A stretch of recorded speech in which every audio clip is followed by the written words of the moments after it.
안녕하세요. 시니어 보물섬 지기 미르입니다.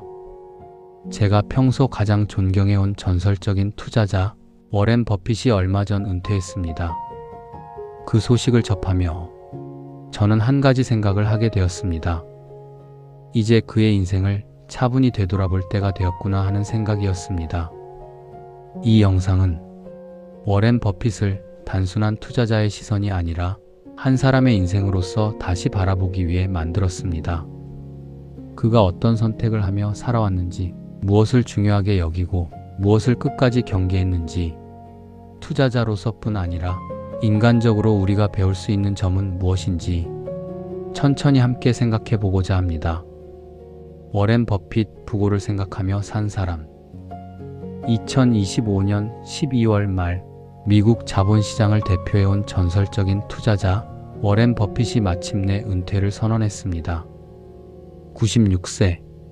그는 반세기 넘게 이끌어온 버크셔 해서웨이의 최전선에서 물러나며 한 시대의 끝을 조용히 알렸습니다.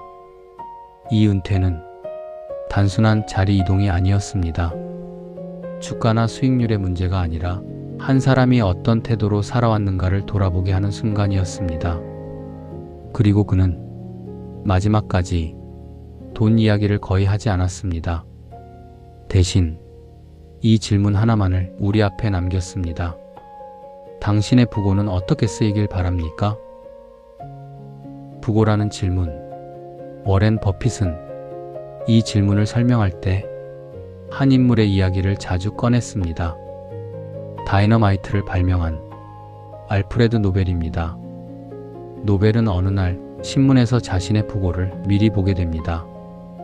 오보였지만 그 짧은 문장은 그의 인생을 완전히 바꿔놓았습니다. 죽음의 상인이 죽다. 그는 깨달았습니다. 사람은 무엇을 만들었는가 보다 어떻게 기억되는가로 남는다는 사실을 말입니다.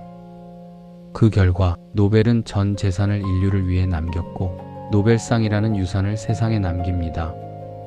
버핏은 말합니다. 부고란 사망기사가 아니라 한 사람의 인생이 압축된 요약본이라고. 그리고 이렇게 묻습니다. 그 요약본에 어떤 문장이 남기를 원하는가? 말하기보다 읽는 사람.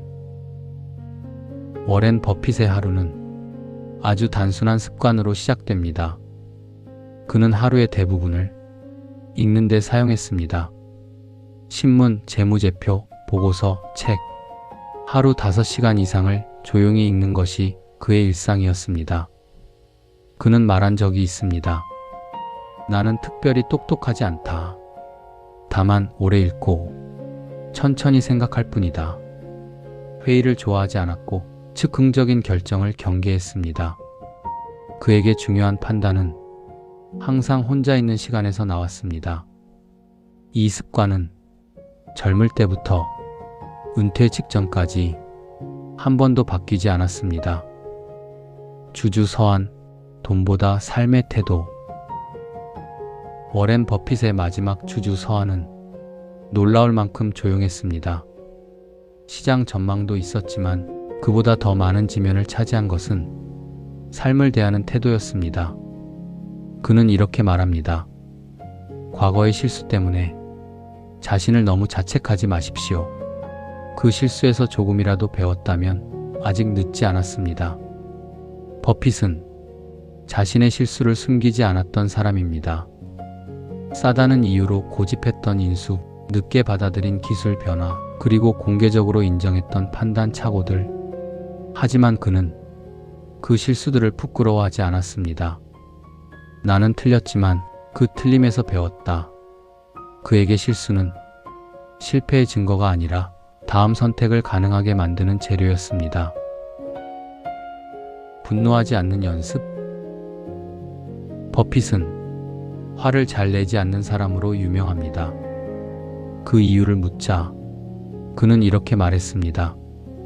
분노는 판단력을 흐리게 하고 판단력이 흐려지면 돈과 관계를 동시에 잃는다. 그래서 그는 불쾌한 이메일을 받으면 바로 답장하지 않았고 격한 제안에는 즉각 반응하지 않았습니다. 하루를 넘기고 때로는 며칠이 지난 뒤 다시 읽고 나서 답장을 보냈습니다. 그는 이것을 가장 적은 비용으로 가장 큰 손실을 막는 방법이라고 불렀습니다. 올바른 영웅을 선택하라. 찰리 먼거. 버핏이 평생 자신의 인생을 바꾼 사람으로 꼽은 인물은 찰리 먼거였습니다. 먼거는 버핏에게 이렇게 말했습니다. 싸구려 회사를 싸게 사는 데서 벗어나라. 좋은 회사를 적당한 가격에 사라.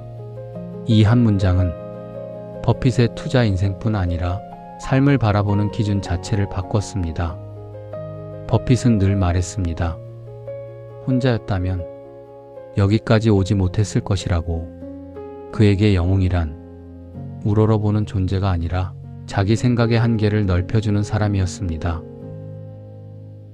젊은 시절 이미 자식을 걱정하다.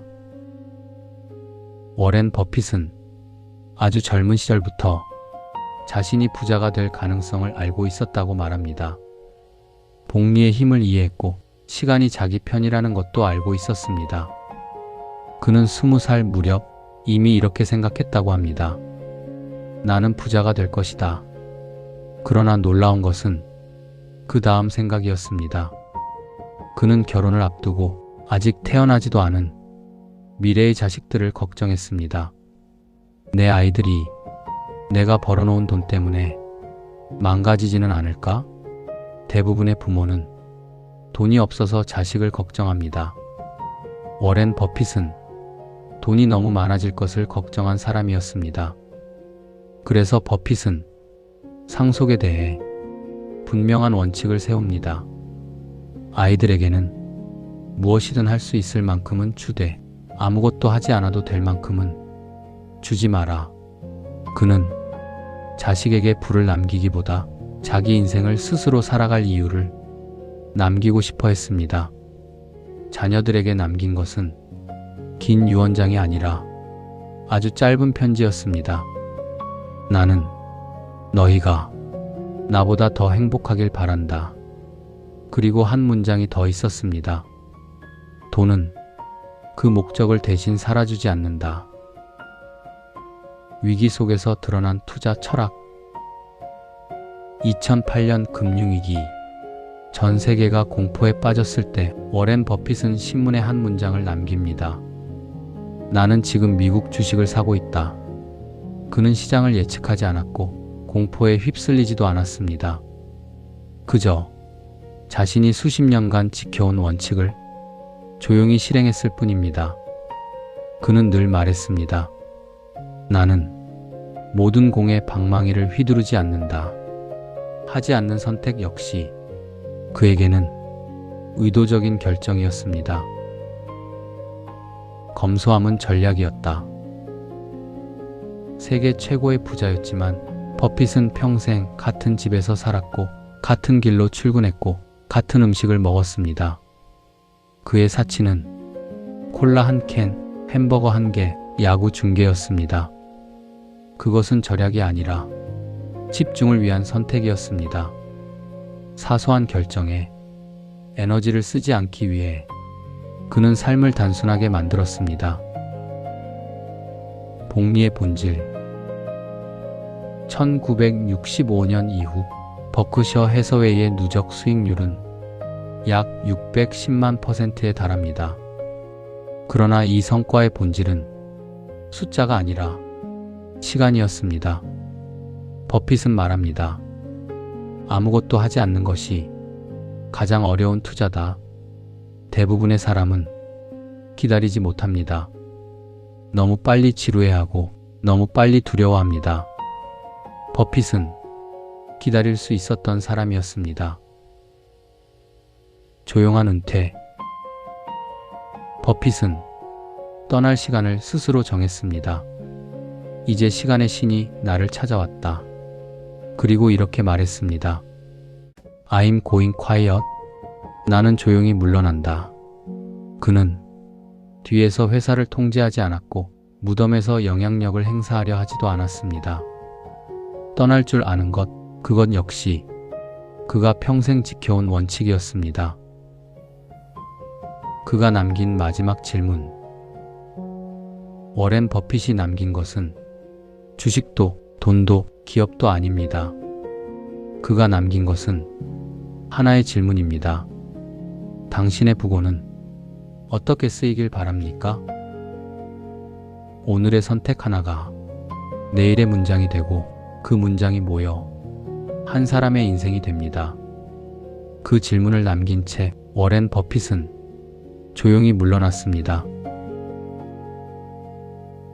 지금까지 시니어 보물섬이었습니다. 구독과 좋아요는 영상 제작에 큰 힘이 됩니다.